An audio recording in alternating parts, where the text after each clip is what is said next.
Poesieroticuriosa by Darcy John Bouchard. Buyer, be aware.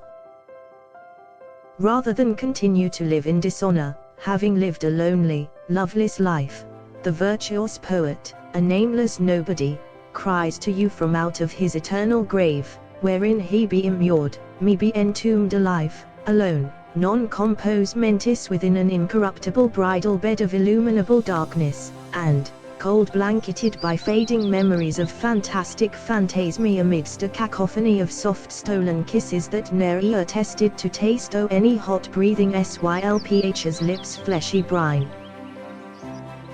The reader of these love poems and other poems on or about love volunteers to second the samurai spirit of this chimerical poet, him stricken at heart with a rough-forged iron dart loosed from Cupid's bow, and defeated by a serpentine tongue at odds with the word, on his knees, metaphorically self-disemboweled in a final act of ritualized seppuku, him, the lusty confessor of these sin-filled pages, using the quill as wake as she spills forth his guts as black ink washes o'er a airy virgin sheet.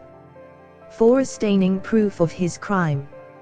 O reader, consider ye be amid the devourer of souls, by the scales of Ma'at, readily waiting as the goddess weighs the poor swain's heart in final judgment, acts and deeds laid down opposite the ostrich plume of righteous truth, poetic justice and wise understanding.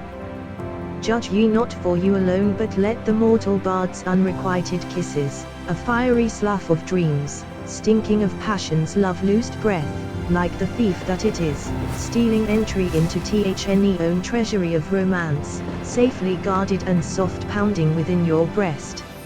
I assure you, dear lover, of poesy, these sultry words awash in seduction are thieves parting time-veiled kissalipty innocence to make soft-spoken entry into yne heart's tabernacle, laying pon your bloody altar of sub-rosy lust, clandestine intimacy in hand, pen in hand writ herein of love's flames exposed, as if for you, alone, me, an orphan ronin wanton of permanence in your mind.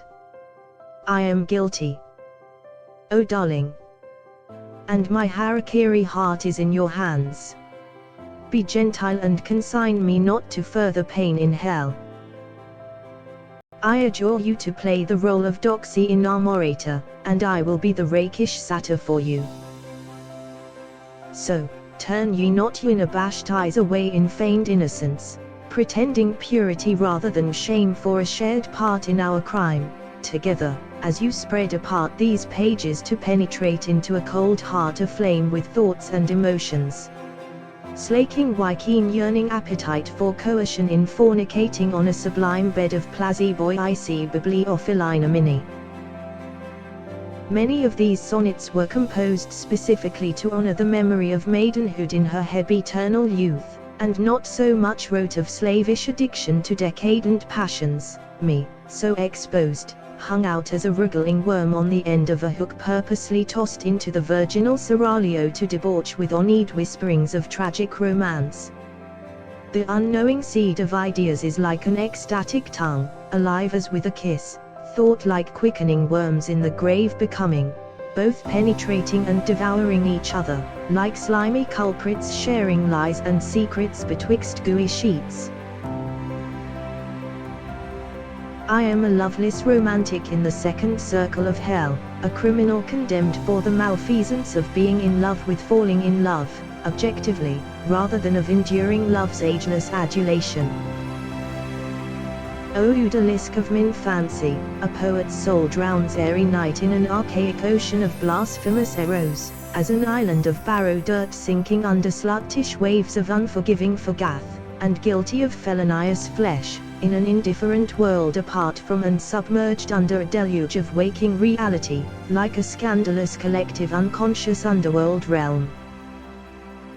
Thus cry I out to you from within min catacomb of unrequited love, wherein I've interred me alive in thought and deed, laying bare an ephebophiliac accursed libido sickened by rapacious lechery, an antiquated epitaph chiseled on the gravestone of ab immemorabili.